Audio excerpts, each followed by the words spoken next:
आपको कितना टाइम चाहिए कि आप पाकिस्तान क्रिकेट को तबाह कर दें? मेरे ख्याल में डिपार्टमेंट क्या पूरा स्पोर्ट तबाह हो गया। और शायद उन चीज़ों की ज़रूरत भी ना हो। एक खिलाड़ी को 1 लाख रुपए। और उनकी क्रिकेट तबाह होगी, ना सिर्फ उनकी क्रिकेट तबाह होगी। तो शोएब अख्तर बने कैसे हैं? पाकिस्तान के नौजवान खिलाड़ियों को कह रहे हैं कि अमेरिका भेजा जाएगा, बेसबॉल की जगह आप गोल्फ खेलिए। तो हमारे जो साबिक वज़ीर आज़म और पाकिस्तान के बहुत ही मायनास कप्तान इमरान खान, कितने लड़कियों को आप सेंटर कॉन्टैक्ट दे देंगे, उसके अलावा भी कितने खिलाड़ी महरूम हो गए।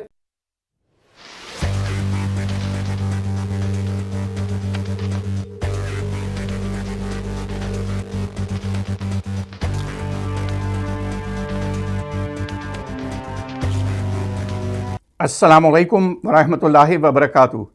मेरा नाम इलियास चौधरी है और मैं आपकी खिदमत में क्रिकेट विकेट से हाज़िर हूँ। मैं आपका मेज़बान और मेरे साथ हमारे मेहमान साजिद भाई मौजूद हैं। तो हम जैसा पिछले प्रोग्राम में कुछ जिक्र कर रहे थे, हॉकी का जिक्र हुआ, क्रिकेट का हुआ और नौजवानों की बात हुई, एक फ्यूचर को देखने की बात हुई। तो महसूस ऐसा हो रहा है, बल्कि अभी हाल ही में जब एक प्रेस कॉन्फ्रेंस हुई तो एक सहाफ़ी जो थे उन्होंने आकिब जावेद से जब सवाल शुरू किया तो वो लोगों ने उसको किसी और अंदाज़ में समझा कि वो आगे जाके सवाल ये बनेगा। सवाल वो ये कर रहे थे कि आकिब जावेद साहब, आप ये बताइए कि आपको कितना टाइम चाहिए।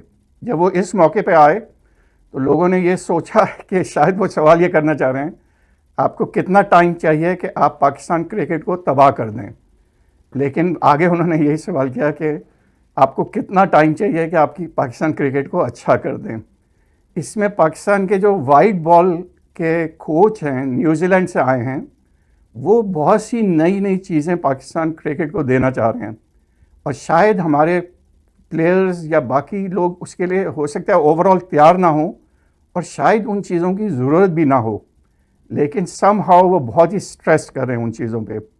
उन्हीं में एक चीज़ मुझे याद आई कि पाकिस्तान को एक बहुत ही अच्छा फास्ट बॉलर मिला था 1980s में। दुनिया के बहुत मायानाज फास्ट बॉलर होते थे, जेफरी टॉमसन। ये ऑस्ट्रेलिया के फास्ट बॉलर थे, जो एक वक्त में एक मुकाबला भी हुआ था फास्ट बॉलर्स का, जिसमें सबसे ज़्यादा तेज़ गेंदें जेफरी टॉमसन ने की थी। और बिल्कुल जेफ टॉमसन के एक्शन के अंदाज में पाकिस्तान के एक बॉलर थे अतीक उर रहमान, वो आए और बहुत शानदार बॉलिंग करते थे वो। लेकिन कोचेज़ ने आके उन्हें कहा कि आप थोड़ा सा अपना एक्शन तब्दील कर दें, और जैसे ही उन्होंने एक्शन तब्दील किया उनकी पेस ख़त्म हो गई, उनकी बॉलिंग बिल्कुल ही ख़राब हो गई और इनको बिल्कुल मौका नहीं दिया गया कि वो दोबारा उसी तरह बॉलिंग कर लें। और बहुत ही स्ट्रेस किया गया कि आप ये नया तरीका इस्तेमाल करें, और उनकी क्रिकेट तबाह हो गई। ना सिर्फ उनकी क्रिकेट तबाह हुई, बल्कि पाकिस्तान को एक मायानाज फास्ट बॉलर से महरूम कर दिया गया।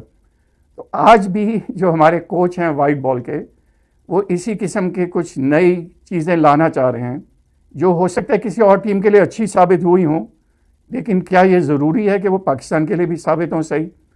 तो इसमें साजिद भाई से आप सवाल करते हैं कि जो बेसबॉल क्रिकेट है, जिसको बेसबॉल भी कहते हैं, उसका मकसद ये होता है कि आप टेस्ट मैच खेल रहे हो, कहीं भी खेल रहे हो, आपको बहुत ही ज़्यादा तेज़ खेलना है। और उसको हम अपनी ज़ुबान में ये कह सकते हैं कि हमारे पास एक बहुत ज़बरदस्त हिटर थे, शाहिद आफरीदी, और कई लोग इसको कहते हैं आफरीदियत। उस आफरीदियत का मतलब यह है कि बहुत ही ऐसा अंदाज में हिटिंग करना। तो ये चाह रहे हैं कि वनडे हो, T20 हो, टेस्ट मैच हो, आप हिटिंग करें, और उसमें फास्ट बॉलर्स को भी भेजा जाए कि वो भी सीखें कि बेसबॉल क्रिकेट क्या होती है, ताकि वो जब बॉलिंग करें तो वो उस अंदाज में बॉलिंग कर सकें। तो पाकिस्तान के नौजवान खिलाड़ियों को कह रहे हैं कि अमेरिका भेजा जाएगा और वहाँ पे वो बेसबॉल सीखेंगे, बेसबॉल क्रिकेट सीखेंगे और या बेसबॉल क्रिकेट सीखेंगे। तो ये एक बहुत ही नई चीज़ है। इलियास भाई, बहुत शुक्रिया, आपने हमेशा की तरह खूबसूरत सा इंट्रो दिया और बहुत इम्पोर्टेंट मौजू है। अमेरिका में खिलाड़ियों को भेजना है और फ्रेंचाइज की जो एक ऑनर है, उन्होंने एक पेशकश की थी पाकिस्तान के खिलाड़ियों के लिए, उनको मेरे पास भेज दें। मैं उनके सुपर 100% जो यहाँ पर हमारे कोच हैं उनकी ट्रेनिंग में करा दूँगा। बेसबॉल की और क्रिकेट की जो है जोड़ी दामन का साथ है। मगर आपने इंट्रो में बहुत प्यारी बात की। बेसबॉल से न्यूजीलैंड के खिलाड़ी, ऑस्ट्रेलिया के खिलाड़ी, साउथ अफ्रीका के खिलाड़ी वो तो इम्प्रूव कर जाएंगे। उनकी जो बेसिक है, जो ट्रेनिंग है, जो गुरु है, बहुत ही आउटस्टैंडिंग है। हमारे खिलाड़ियों की डाइट उस तरह की नहीं है, और हमारे जो भी आज तक 2026 तक भी कोई भी खिलाड़ी बेसबॉल से क्रिकेट इम्प्रूव नहीं करता। और जो अमेरिका में भी जो खिलाड़ी खेल रहे हैं, अगर इतने आसान होता तो यहाँ आके ट्रेनिंग करके बहुत कमबैक कर सकते थे। मगर बेसबॉल की इस जो खिलाड़ियों को, चंद खिलाड़ियों को भेजा जाए और जो ट्रेनिंग का फ़ायदा ले लिया जाए। चलें, आप 2020 के लिए भेज रहे होंगे क्योंकि आपको 2028 की तैयारी करना है, कि 2000 क्यों ओलंपिक में क्या 2020 जो कारकर्दगी है, क्या आप साहबजादा फरहान को भेज देंगे, साहिब अयूब को भेज देंगे, क्या साद बेग को भेज देंगे? तो उनको भेज के यहाँ पर कोचों से ट्रेनिंग करने के साथ जो स्विंग के साथ जो मारते हैं, उसकी जो आपको पता ही होगा, जो नेक्स्ट प्रोग्राम में दिखाएंगे, जो उससे मारते हैं, तो बड़ा ट्रेनिंग की ज़रूरत होती है। वो 6 महीने गैप चाहिए होगा। और हमारे वहाँ के सीज़न में पता ही है आपको 12 घंटे का तो सफ़र उसका फ़र्क है। मगर जो यहाँ पर जो ट्रेनिंग होती है और हमारा जो सीरीज़ हो रही है उसमें तो कर नहीं सकते। मगर सवाल ये पैदा होता है, क्या उनसे खिलाड़ी बेहतर हो जाएंगे? मैं नहीं समझता उससे बेहतर हो जाएंगे। खिलाड़ियों को वही ट्रेनिंग करना चाहिए जो पाकिस्तान की हिस्ट्री में करते हुए आ रहे हैं। और बहुत अच्छी ऐसे क्रिकेट ऐसे कोच बात करूंगा, उससे अच्छा आप गोल्फ खेलें। गोल्फ में जब स्विंग मारते हैं ना, स्विंग वो बेहतरीन चॉइस है। स्विंग का शॉट आजकल के खिलाड़ी वही शॉट मार रहे हैं जो क्रिकेट की ज़रूरत है। तो नाज़रीन कराम, साजिद भाई साहब को एक बहुत ही अच्छी चीज़ सुनने को मिली कि अगर आप अपनी क्रिकेट को इम्प्रूव करना चाहते हैं तो बेसबॉल की जगह आप गोल्फ खेलिए। और मैं जानता हूं कि हमारे कई फास्ट बॉलर्स जो हैं बड़े सारे खेलते हैं। पसंदीदा हाँ। गेम है उनका। हाँ। तो बड़ी दिलचस्प बात कही। तो एक चीज़ मुझे याद आई कि एक मैच हुआ था टोरंटो में, पाकिस्तान और इंडिया का। उस वक्त टोरंटो में अभी स्टेडियम उस तरह तैयार नहीं था, और ख़ास तौर पे इस वजह से कि थोड़ी सी ठंड थी, तो वो इंडोर खेलना चाहते थे। तो वहाँ पे वो बेसबॉल के स्टेडियम में मैच हुआ। तो बेसबॉल का स्टेडियम ज़रा छोटा होता है, तो जब बॉल बाहर 6 के लिए जाती थी तो क्राउड जो था वो बॉल वापस नहीं कर रहा होता था। वो कहता था कि बेसबॉल में हम बॉल वापस नहीं करते, एक दफ़ा क्राउड में चली जाए। और साथ में इंजमाम ऐसे प्लेयर थे जो कि ज़रा स्ट्रॉन्ग थे बॉडी के लिहाज से, और ज़रा कद लंबा था। तो वहाँ की जो बेसबॉल टीम थी, टोरंटो ब्लू जेज़, उन्होंने ऑफ़र की थी इंजमाम को कि वो क्रिकेट छोड़ दें और बेसबॉल खेलना शुरू करें। तो ना सिर्फ ये है कि वो एक बहुत बड़े प्लेयर बन सकते हैं, बल्कि पाकिस्तान का नाम रोशन कर सकते हैं कि पाकिस्तान का कोई भी प्लेयर बेसबॉल में इतना नुमाया नज़र नहीं आया। लेकिन यकीनन इंजमाम जो थे वो चाहते थे कि वो पाकिस्तान के लिए ही क्रिकेट खेलें। तो एक चीज़ वैसे याद आ गई। तो साहिद भाई, अभी इन्होंने डिपार्टमेंट क्रिकेट को फ़रोग़ देने के लिए उनकी पैसे बढ़ाए हैं। आपके ज़माने में तो डिपार्टमेंट क्रिकेट बहुत होती थी, उसमें किस किस्म के फ़ैसले होते थे और खिलाड़ियों को क्या पूरा पूरा मौका मिलता था, या कई ऐसे खिलाड़ी थे जिनको मौका मिलना चाहिए था लेकिन वो आगे नहीं आ पाए? लियात भाई, आपने बहुत प्यारी बात की। पाकिस्तान क्रिकेट बोर्ड अब खुद क्रिकेट करा रहा है। पहले डिपार्टमेंट क्रिकेट कराते थे, डिपार्टमेंट तमाम चीज़ों को खुद हैंडल करते थे। पाकिस्तान 96 तक डिपार्टमेंट बड़े अरूज पे था, और आखिरी वर्ल्ड कप 96 में हुआ। और डिपार्टमेंट जब साबिक वज़ीर आज़म ने डिपार्टमेंट को बंद कराया, और मेरे ख्याल में डिपार्टमेंट क्या पूरा स्पोर्ट तबाह हो गया। पहले डिपार्टमेंट के पास Habib Bank, National Bank, PIA, Allied Bank, Port Qasim, railway, उनकी टीमें होती थी। 100 लोग उनके तमाम जैसे क्रिकेट, हॉकी, फुटबॉल सब इनके वो होता था। डिपार्टमेंट उनके वालदान का मेडिकल देता था, उनकी फैमिली का मेडिकल देता था, उनकी बोर्डिंग लॉजिंग करता था, उनको सैलरी देता था, ग्रेड देता था। बहुत से बड़े बड़े प्लेयर बड़े बड़े डिपार्टमेंट में बड़ी बड़ी पोस्टों पर हैं। आप PIA में वसीम बारी की ले लें, आसिफ इकबाल की ले लें, सलाउद्दीन, बड़े बड़ी पोस्टों पे बड़े बड़े प्लेयर हॉकी, क्रिकेट, स्क्वाश पे रह के रिटायर हो गए। मगर जब से साबिक वज़ीर आज़म ने डिपार्टमेंट बंद किया, डिपार्टमेंट तबाह हो गए। अब पाकिस्तान क्रिकेट बोर्ड में जो खिलाड़ी थे 240-250 खिलाड़ी, पाकिस्तान क्रिकेट बोर्ड में उनकी 6 टीमें बना के क्रिकेट को, फर्स्ट क्लास क्रिकेट को लॉन्च किया गया। उसमें तमाम नाम दे दिए गए डिपार्टमेंट के हटाने के बाद।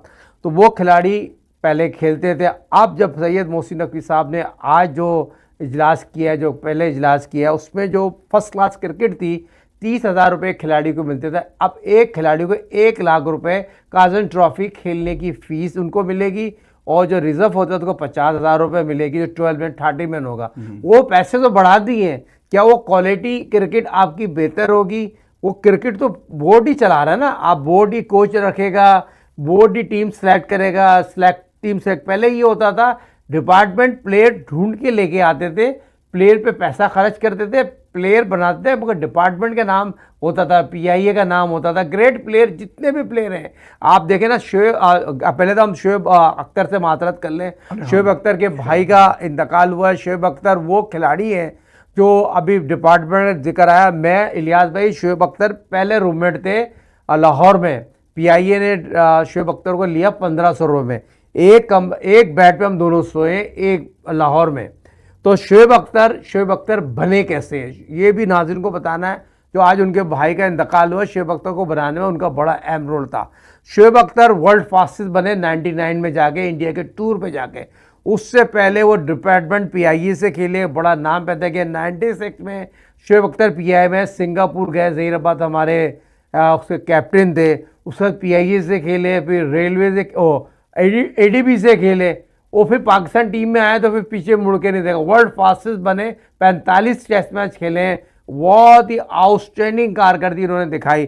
तो शोएब अख्तर साहब के उस भाई के साथ जो आज उस दुनिया में नहीं रहे, तो शोएब अख्तर का बहुत ज़्यादा प्यार था हमारे इलियास भाई की तरफ से, हमारी टीम से शोएब अख्तर की तरफ से। हम उनके भाई के लिए दुआ करते हैं, अल्लाह ताला उनको जन्नत फिरदौस में आला मकाम अता फरमाए। जी आमीन और सुम आमीन। और शाहिद भाई जो है शोएब भाई के बड़े भाई थे, उनका बड़ा किरदार है और पाकिस्तान के लिए ये सबसे बड़ी खिदमत है कि उन्होंने जो हौसला अफजाई की अपने भाई की, जिस अंदाज़ में हर जगह पहुँचे उनकी खातिर, तो हमें वो सुपरस्टार मिला। तो हम यकीनन चाहेंगे कि आप सब भी दुआ गो कि अल्लाह सुब्हानहू व तआला मग़फ़िरत फ़रमाए उनकी, और जन्नतुल फ़िरदौस में आला मुक़ाम नसीब फरमाए। और जितने भी लवाहिकीन हैं, जितने भी दोस्त अहबाब हैं, उनके लिए जो लॉस हुआ है ये, तो अल्लाह सुब्हानहू व तआला सब्र जमील अता फरमाए। आमीन सुम आमीन। एक छोटी सी ब्रेक लेंगे और उसके बाद दोबारा आपकी खिदमत में हाजिर होंगे। जी वेलकम बैक। तो अभी हम बात कर रहे थे पाकिस्तान क्रिकेट के स्ट्रक्चर के बारे में। तो हमारे जो साबिक वज़ीर आज़म और पाकिस्तान के बहुत ही मायनाज कप्तान इमरान खान, क्योंकि वो दुनिया भर में क्रिकेट खेले थे, ना सिर्फ वो पाकिस्तान को नुमाइंदगी करते हुए खेले थे, बल्कि वहाँ की लोकल क्रिकेट भी खेले थे। मसलन उन्होंने ऑस्ट्रेलिया की लोकल क्रिकेट खेली, इंग्लिस्तान में तो वो पढ़ाई के लिए गए और वहाँ की लोकल क्रिकेट खेली। बल्कि एक दिलचस्प वाक़या यह है कि वो पहले ऑक्सफोर्ड यूनिवर्सिटी के कप्तान थे। पहली दफ़ा ऑक्सफोर्ड यूनिवर्सिटी ने एक टीम जो बाहर से आई उसके ख़िलाफ़ 3 रोज़ा मैच जीता था, जिसमें इमरान खान कप्तान थे ऑक्सफोर्ड यूनिवर्सिटी के।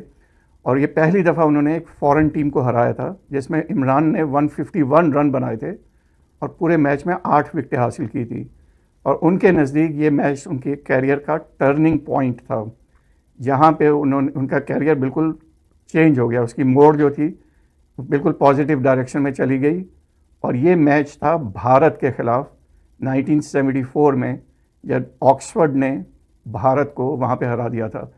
तो इमरान खान जो है, इसके अलावा दीगर जगह पे देखा था तो वो अपने लिहाज से एक सोचते थे, लेकिन मेरे ख़्याल में थोड़ी सी वो जल्दबाजी हो गई उसमें, उस सारी चीज़ में। उसमें फिर हारून रशीद ने पूरा प्लान बना के दिया, और हारून रशीद वो थे जो कि डिपार्टमेंट क्रिकेट के प्लेयर थे, लेकिन उन्होंने पूरा एक ढांचा चेंज कर दिया। फिर हुकूमत चेंज हुई, नई हुकूमत अब आई है, तो उन्होंने दोबारा पुराने वाले सिस्टम में चले गए। तो ये पाकिस्तान में होता है कि कभी इस सिस्टम में आ जाते हैं, कभी उसमें, लेकिन तसलसल के साथ वो नहीं चलता। बल्कि इमरान खान की एक और ख़ास बात थी, उन्होंने बताया कि श्रीलंका में पाकिस्तान श्रीलंका के ख़िलाफ़ पहली दफ़ा टेस्ट मैच हारने वाला था। श्रीलंका पहली विन करने वाली थी टेस्ट मैच में, और कोलंबो में ये मैच हो रहा था। उसी वक्त कोलंबो में वहाँ की जो स्कूल क्रिकेट है उसका नेशनल चैम्पियनशिप का फाइनल हो रहा था, स्कूल क्रिकेट का।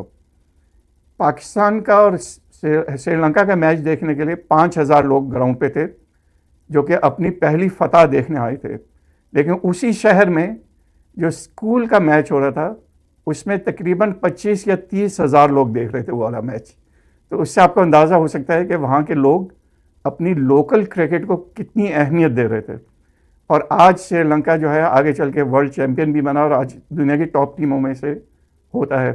तो साहिब भाई, ये जो पूरी एक क्रिकेट की स्ट्रक्चर बनना है, ये सारी चीज़ें बननी हैं, तो आप क्या राय देंगे कि अब एक दफ़ा अगर आपने डिपार्टमेंट का दोबारा सोचा है तो इसी डायरेक्शन में चले जाएं, या मेरे ख्याल में उन्होंने इस तरह सोचा है कि कुछ क्रिकेट डिपार्टमेंट करेगी और कुछ जो है शहर वाले भी करेंगे? डिपार्टमेंट की क्रिकेट हो रही है। अभी ग्रेड 2 में फिटनेस का बड़ा मसला था। डिपार्टमेंट की ग्रेड 2 में पाकिस्तान की पीसीबी के कोचेज जो होते हैं फिटनेस टेस्ट लेके उनको खिलाड़ियों को फेल कर देते हैं। उसमें जिंदा मिसाल खुर्रम मंजूर की है, जो पाकिस्तान की फर्स्ट क्लास क्रिकेट में आउटस्टैंडिंग कारकर्दगी दिखाया। उसको फिटनेस की वजह से पोर्ट कासिम से खेलने से मना कर दिया गया है। देखिए, फिटनेस डिपार्टमेंट का काम है, क्यों डिपार्टमेंट उसको पैसे दे रहा है, पीसीबी नहीं दे। मगर इससे पहले आप देखें, मिसबाह उल हक हैं, सुईगैस की हेड कोच हैं, अज़हर अली हैं उसमें, और अभी प्रोफेसर हैं, सब अभी ऑन द फील्ड और जॉब पे तो हैं, काम तो कर रहे हैं। तो मैं ये समझता हूँ पोर्ट कासिम की जो कोच है शादाब कबीर, जो बहुत ही टैलेंटेड टेस्ट क्रिकेटर हैं और उन्होंने बड़ा अच्छा काम किया है। और अब नए तनवीर की जगह आ गए हैं मोहम्मद समी, वो भी पोर्ट कासिम, जो राशिद लतीफ़ साहब जिन्होंने पोर्ट कासिम को जब से अलाइट बैंक के बाद संभाला, और वो बड़े अच्छे प्लेयर प्रोड्यूस कर रहा है। स्टेट बैंक में ज़हीर अहमद साहब हैं और बड़े प्लेयर जैसे उस टीम में आते हैं। अब आपको याद होगा समीर मिनाज उस टीम में मौजूद है। हमने उसका जिक्र किया था, और अब ये बहुत से प्लेयर उसमें नज़र आ रहे हैं।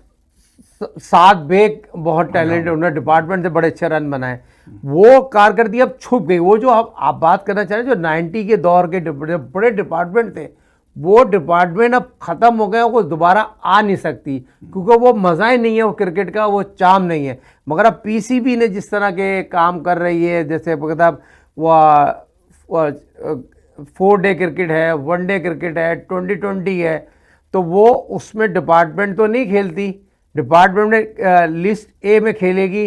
डिपार्टमेंट का टूर्नामेंट 4 डे अलग होता है और पीसीबी का अलग होता है, मगर पहले पीसीबी का होगा, फिर बाद में डिपार्टमेंट का होगा। मैं ये एडवाइस दूंगा, पहले डिपार्टमेंट की क्रिकेट को आप कराएं, डिपार्टमेंट को मौका दें। डिपार्टमेंट क्रिकेट को आपने बहाल कर रहे हैं, जॉबें नहीं है आपके पास। कितने लड़कियों को आप सेंटर कॉन्टैक्ट दे देंगे, उसके अलावा भी कितने खिलाड़ी महरूम हो गए। क्या ऐसी वजह आई थी? बहुत से खिलाड़ी मुल्क छोड़ के पाकिस्तान से बाहर चले गए ना, क्यों? डिपार्टमेंट बन हो गया, सिस्टम बन हो गया, रोजगार ख़त्म हो जाएगा। इसी मुश्किलात में इतनी महंगाई, तो क्रिकेट तो महरूम हो गई। कितने लड़के पाकिस्तान सुपर लीग खेलते हैं, कितने लड़के नेशनल 2020 खेलते हैं, जिसकी वजह से तमाम मुश्किलात आपको फेस करनी पड़ती है। जी, अभी वैसे पाकिस्तान क्रिकेट बोर्ड ने कुछ खिलाड़ियों को इजाज़त दी है कि वो काउंटी में जाके खेलें। वहाँ पे उन्होंने 4 रोज़ा मैचेस भी खेले कुछ ने, और कुछ ज़्यादातर वो T20 खेल रहे हैं वहाँ पे। तो जो जिन्होंने 4 रोज़ा मैच खेले हैं उसमें मोहम्मद अली हैं फास्ट बॉलर, और हसन अली हैं, और 1-2 और हैं प्लेयर्स जिनका नाम अभी मेरे जहन से निकल गया है, लेकिन ज़्यादातर जो हैं वो T20 में खेल रहे हैं। तो उसमें आकिफ जावेद भी हैं, और फ़हीम अशरफ हैं, और सुफियान मुकीम हैं। इस तरह के और भी कुछ खिलाड़ी हैं जिनका चांस है कि वो पाकिस्तान टीम में भी आ सकते हैं। तो आपके ख्याल में जो टीम के प्लेयर वहाँ पे T20 में भी परफॉर्म कर रहे हैं, क्या उनको भी वेस्ट इंडीज़ लेके जाया जाए, क्योंकि बाहर के मुल्क में वो एक परफॉर्म कर रहे हैं काउंटी में, या उनको सिर्फ यही सोच के रखना चाहिए कि उनको इंग्लिस्तान के ख़िलाफ़ इस्तेमाल करेंगे? हसन अली का जिक्र किया, अब्दुल्ला आकिब जावेद जूनियर का जिक्र किया, ये दोनों तो टीम में आ सकते हैं। हसन अली तो बांग्लादेश भी गए थे, और हसन अली अभी फॉर्म में भी नजर आ रहे हैं। और ये मैं समझता हूँ मोहम्मद अली तो मेन बॉलर होंगे, जो उनका काफ़ी अच्छा बॉलिंग रनअप भी है, फॉलो थ्रू अच्छा है, चैनल पर बॉलिंग भी कर रहे हैं, खुद फॉर्म में भी है, और काउंटी खेल रहे हैं, एक्सपीरियंस अब, और अच्छी बॉलिंग करना जानते हैं। तो मैं समझता हूँ ये अच्छा है, क्योंकि आपके पास पाकिस्तान का बॉलरों की कमी है, और वही टीम ना इनाउंस होने की वजह यही है, उनकी जो परफॉर्मेंस है वो भी मॉनिटर हो रही है, और वो भी काउंट होगी, क्योंकि आपको 11 दिन के बाद अपने इंग्लैंड आना है। वेस्ट इंडीज़ में 2 टेस्ट मैच खेलने के बाद, एक ही जगह आपने 2 टेस्ट मैच खेलने हैं, उसके बाद आपने इंग्लैंड आ जाना है। तो वो कोच खिलाड़ियों को इंग्लैंड ही रहेंगे जो टीमें इनाउंस हो जाएंगे, जो मेरे अपने ज़राए बताते हैं। और कुछ खिलाड़ी जो वेस्ट इंडीज़ में सिलेक्ट हो सकते हैं, जैसे हसन अली जो हो सकता है वेस्ट इंडीज़ चले जाए, ऑलराउंडर की ज़रूरत है, क्योंकि वेस्ट इंडीज़ की टीम तो बहुत ही आउटस्टैंडिंग हो गई है। और हम अभी जो हमारे खिलाड़ियों की बहुत ज़्यादा मॉनिटर हो रही है, कौन से खिलाड़ियों को लेके जाए। हम तो वहाँ स्पिन ट्रैक पे स्पिनर ले जाने की बात कर रहे हैं, वो तो 5 बॉलर फास्ट बॉलिंग से करा के मैच जीत चुके हैं। जी, तो नाज़रीन कराम, इंशाल्लाह अगले प्रोग्राम में हम आपकी खिदमत में एनालिसिस पेश करेंगे। हम उम्मीद कर रहे होंगे कि पाकिस्तान टीम पूरी तैयार हो चुकी होगी, अनाउंस हो चुकी होगी, कप्तान अनाउंस हो चुका होगा, उसकी एक एनालिसिस पेश करेंगे और ये देखेंगे कि वेस्ट इंडीज़ में जो 2 टेस्ट मैच खेलने हैं वो किन ग्राउंड्स पे खेलने हैं और उन ग्राउंड्स के हाल ही में जो मैचेस हुए हैं उसके क्या रिज़ल्ट हैं। इसमें जो पहला टेस्ट मैच है उससे पहले उसी ग्राउंड पे पाकिस्तान एक 4 रोज़ा मैच भी खेलेगा, लेकिन जहाँ पे पहला टेस्ट मैच है उसकी सिर्फ इतनी बात बताते चलें कि ये ग्राउंड जो था 2003 के वर्ल्ड कप के लिए तैयार किया जाना था, लेकिन समहाउ यहाँ की जो क्रिकेट बोर्ड था उसके पास पैसा नहीं था और वो ग्राउंड 2003 में तैयार होने की जगह 2017 में तैयार हुआ था और इस ग्राउंड पे आज तक कोई टेस्ट मैच नहीं खेला गया। तो जो पाकिस्तान और वेस्ट इंडीज़ का पहला टेस्ट मैच होगा वो इस ग्राउंड का भी पहला टेस्ट मैच होगा, तो उसका हम एक जायज़ा पेश करेंगे। अगले प्रोग्राम तक के लिए हमें इजाज़त दीजिए। अस्सलाम वालेकुम व रहमतुल्लाहि व बरकातुहू।